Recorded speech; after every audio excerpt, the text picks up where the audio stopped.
Guys ఇప్పుడే ఇరుముడి cinema చూడడం జరిగింది. సినిమా వరకు చూసుకుంటే ఓకే అన్న బాగానే అనిపించింది.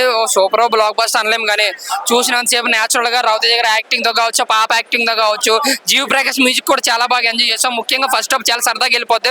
సెకండ్ హాఫ్ ఏం జరుగుతుంది అలా ఊర్లో చావులకు కారణం ఏంటో ఒక ఇంట్రెస్ట్ అయితే కలుగుతుంది మనకి. సెకండ్ హాఫ్ అంతా అదే పెళ్లి తీసుకెళ్లారు. క్లైమాక్స్ 20 నిమిషాలు మాత్రం చాలా అంటే చాలా ఏడిపించారు. నిజంగా చెప్తున్నాను, రవితేజ గారి సినిమాల్లో ఇంత కెరియర్ లో ఇంత బాగా ఆయన సినిమాలు చూసి ఏడ్చింది లేదు నేను. ఆయన యాక్టింగ్ నిజంగా పాప యాక్టింగ్ తో నిజంగా ఎమోషన్ అంటే ఓవరాల్ గా ఎమోషన్ ఇచ్చారు. గొంతుగా ఆర్చిపోయింది ఏడ్చేలాగా, అంత బాగా అనిపించింది. ఓవరాల్ గా నా వరకు చూసుకుంటే డైరెక్షన్ మైనస్ అన్న. ఎందుకంటే కథ స్క్రీన్ ప్లే కొంచెం గ్రిప్పింగ్ గా రాసుకుంటే ఇంకా సూపర్ అనిపించింది. ఫస్ట్ హాఫ్ మనకు కొంచెం అక్కడక్కడ బోర్ కొట్టినా ఓకే అనిపిస్తుంది. బట్ సెకండ్ హాఫ్ టెస్టుల వల్ల మనకు ముందు చూసింది మనం మర్చిపోతాం అనమాట. సెకండ్ హాఫ్ అయితే వర్క్ చేసింది ఓవరాల్ గా. ఓకే, రవితేజ అన్న ఫ్రీ మూవీ పోలిస్తే బెటర్ మూవీ అన్న. ఫ్యామిలీస్ కానీ బాగా ఎక్కే అంశాలు చాలా ఉన్నాయి. బట్ రెగ్యులర్ ఆడియన్స్ కి ఎంతవరకు రీచ్ అవుతుందని చెప్పలేము. బట్ రవితేజ అయితే ఖచ్చితంగా హిట్ అయితే పడుతుంది అన్న. Thank you. టైం మొత్తం టీఎఫ్ఐ వాళ్ళందరూ కలిసి సినిమాని హిట్ చేసినారు. పక్క 4 సంవత్సరాల నుంచి చూస్తున్నాం. రవితేజ రాలే అసలు. ఫస్ట్ టైం అసలు సినిమా మంచి కంటెంట్ తో రావడం అనేది రవితేజ. నేను విక్రమార్కుడికి చూసిన, మళ్ళీ ఇప్పుడు చూస్తున్నా. అట్లా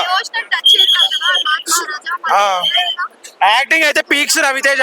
ఫస్ట్ హాఫ్ లో సాంగ్స్ మంచిగా ఉండే, మెల్లమెల్లగా ఆడుతూ పాడుతూ నడుస్తుండే.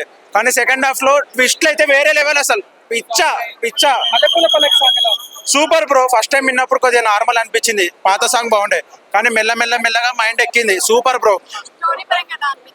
అంటే ఇప్పుడు పిల్లలు చెడిపోతున్నారు కదా, ఉమెన్ ఎంపవర్మెంట్ ఇట్లా అంటే కాపాడడానికి, సొసైటీకి న్యాయం చేయడానికి రవితేజ ఉన్నాడు. అట్లా సూపర్, అన్ని సూపర్. సాంగ్స్ బాగున్నాయి, అన్ని బాగున్నాయి బ్రో. మంచి కొట్టిండు. 3 సాంగ్స్ ఏలేలే ఈ సాంగ్, ఇరుముడి, మళ్ళీ ఇంకో సాంగ్, 3 సాంగ్లు బాగున్నాయి.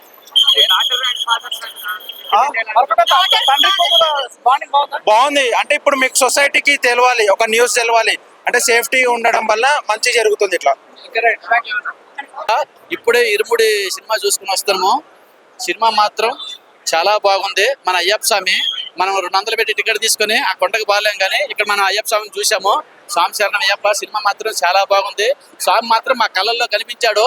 ఎందుకంటే ఒక మందు వేసిన వాళ్ళకి, ఒక మందు తాగిన వాళ్ళకి మారాలనేసి మన స్వామి అందరికి మార్చాలని ఆ స్వామి అనమాట అందరి కళ్ళలో కనిపించి స్వామి మార్చాడు అందరు. నన్ను చాలా బాగుంది. కానీ ఒక్కొక్క స్టిస్ట్ ఒక్కొక్క ఇది చూస్తుంటే మామూలుగా లేదు. కానీ థియేటర్లో ఆ సాంగ్లు వస్తుంటే మళ్ళీ కట్టే శబరిమల నీ మల్లం బొట్టే శబరిమలే స్వామియే అయ్యప్పో అయ్యప్పో స్వామియే. ఆ పాట వచ్చినప్పుడు థియేటర్ లో అందరూ ఆ స్వామికి డాన్సులు వేస్తారు. అందరూ క్లాప్స్ అన్ని మామూలుగా లేవు, బాగున్నాయి. కానీ అయ్యప్ప స్వామి కనిపించినప్పుడు థియేటర్ లో మాత్రం నేను అందరికి చూసేలా దండం పెట్టుకుని వెనక్కి తిరిగి చూస్తుంటే అందరు కళ్ళల్లో మాత్రం అయ్యప్ప స్వామి నిజమైన స్వామి, మన అయ్యప్ప స్వామి నిజమైన స్వామి అందరు కళ్ళల్లో కనిపించేశాడు. నేను మాత్రం ఆ స్వామిని చూసి అలాగా ఈ జన్మ పోయినా పర్వాలేదు అనుకున్న అయ్యప్ప స్వామిని అలా కళ్ళల్లో చూశాను. ఎందుకంటే కొండకు మనం వెళ్ళాం కాబట్టి ఆ కళ్ళల్లో అందరు కళ్ళల్లో చూశాను. స్వామి అందరు కళ్ళల్లోకి వచ్చేసాడు. కళ్ళల్లో మాత్రం అయ్యప్ప స్వామి అలాగా. ఆ సినిమా మాత్రం చాలా బాగుంది. ఆ అయ్యప్ప స్వామి, ఆ రవితేజ గారు, ఆ పాప సెంటిమెంట్ మాత్రం మామూలుగా, తండ్రి కొడుకులు సెంటిమెంట్ మాత్రం మామూలు లేదు, చాలా బాగుంది తండ్రి కొడుకులు. కానీ ఆ పాప చనిపోయిన తర్వాత చాలా బాధ, ఆ తండ్రి బాధ. కానీ చాలా బాగుంది సినిమా మాత్రం, ఎక్సలెంట్ గా అందరూ చూడాలి. ఇది ఒక కవర్ చేయి. ఇప్పుడే ఇరుముడి సినిమా చూసి వచ్చాను. రవితేజ అన్ని ఇలా చూడటం ఫస్ట్ టైం అనమాట. స్టార్టింగ్ నుంచి ఎండింగ్ దాకా మొత్తం సినిమా మొత్తం లుంగి పంచి కట్టుకున్నాడు. పైగా రవితేజ అన్న స్వామి మాల వేసుకొని, అయ్యప్ప స్వామి మాల వేసుకొని ఫస్ట్ టైం అనమాట. అంటే ఇంతవరకు ఎప్పుడు ఏ సినిమాలు కూడా చేసి ఉండొచ్చాము చాలా తక్కువ. ఈ సినిమాలో ఫస్ట్ కాడ నుంచి లాస్ట్ దాకా అయ్యప్ప స్వామి మాల్లో కొన్నాం. తర్వాత నిజ జీవితంలో ఎలా ఉంటుంది, తర్వాత రియాలిటీలో ఫ్యామిలీకి ఇచ్చే ఇంపార్టెన్స్ కానీ అన్నీ కూడా సినిమాలో చాలా బాగున్నాయి. ఫస్ట్ నుంచి లాస్ట్ వరకు కూడా అసలు థియేటర్లో సీట్ నుంచి కథలేకపోయాం. అంత దేవుడి దయ, భక్తి. ఏదే అవును, రెండు అన్నమాట. దీంట్లో ఒక పక్క మాసు, ఇంకో పక్క డివోషన్ అనమాట. అంటే భక్తితో కూడిన మాసు అన్నమాట ఇది. కాబట్టి మాస్గా ఉండే అతను తన ఫ్యామిలీకి ఇచ్చే ఇంపార్టెన్స్ కానీ, ఫ్యామిలీ కోసం తనకు చేసే త్యాగాలు కానీ ఈ సినిమాలో చూపించే క్లారిటీ. పాటలు కూడా చాలా బాగున్నాయి. ఆ పాట అయితే చాలా బాగుంది. అది ఆ పాట ఉంది కదా, ఎరుముడి స్వామి అనే పాట బాగుంది. మళ్ళీ పూల పల్లకి బంగారు పల్లకి అనే పాట, అది చాలా బాగుంది.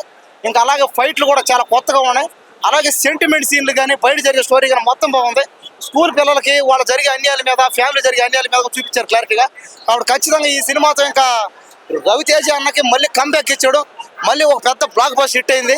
ఇంక నుంచి ముందు ముందు మన రవితేజానికి పెద్ద పెద్ద హిట్లు కొట్టాలని నేను మనస్ఫూర్తి కోరుకున్నాను. ఈ సినిమాతో అయితే మళ్ళీ కంబ్యాక్ ఇచ్చాడు. మళ్ళీ 20 సంవత్సరాలు వెనక్కి వెళ్ళిపోయాం అంతే. ఇంకా అంటే రవితేజానికి 20 years బ్యాక్ ఎలా హిట్లు ఉన్నాయో ఇప్పుడు కూడా సేమ్ అయ్యే హిట్లు అనమాట. కాబట్టి ఈ సినిమా వాళ్ళందరికీ ఆల్ ది బెస్ట్. ఇంకా డైరెక్టర్ గారు కూడా ఈ సినిమాని చాలా బాగా తీశారు. రవితేజ